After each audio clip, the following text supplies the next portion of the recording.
Bonjour chers frères et sœurs de l'église de l'Île Jésus. Aujourd'hui nous sommes le lundi 15 février 2021.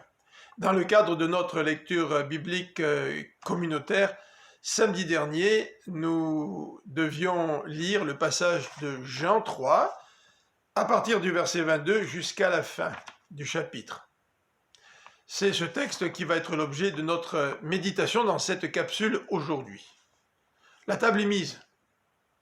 Les disciples de Jean-Baptiste viennent le voir en lui disant « Maître, celui qui était avec toi de l'autre côté du Jourdain et à qui tu as rendu témoignage, le voilà qui baptise et tous vont vers lui. » Tout était prêt pour qu'il y ait une compétition, une comparaison entre le succès de Jean-Baptiste d'un côté et celui de Jésus de l'autre.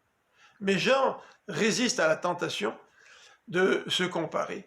Et au verset 27 nous dit « Un homme ne peut recevoir que ce qui lui a été donné du ciel. Vous-même m'êtes témoin que j'ai dit, moi je ne suis pas le Messie, mais j'ai été envoyé devant lui. » Jean précise les limites de sa mission.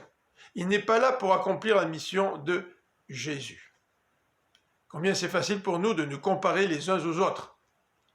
Mais nous pouvons éviter ce piège en étant clairement convaincus de la mission que Dieu nous donne. Dieu appelle, Dieu équipe, Dieu envoie, et c'est lui qui choisit les envoyés et qui donne l'ordre de mission. Je n'ai pas à me comparer, mais simplement à accepter d'accomplir ce que le Seigneur me demande de faire. En fait, Jésus est comparé au marié dans l'illustration du verset 29.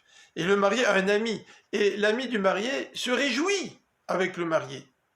Il ne se trouve pas dans une relation de compétition.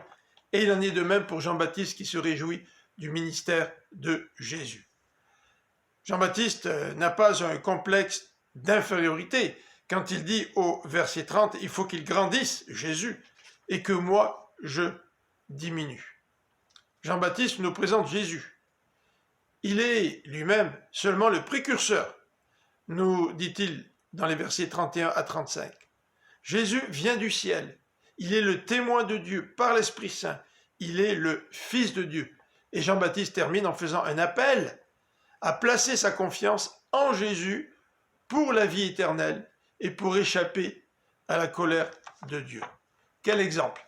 Jean-Baptiste savait quelle était sa place. Qu'il en soit ainsi pour chacun d'entre nous afin d'éviter de tomber dans la comparaison et la compétition.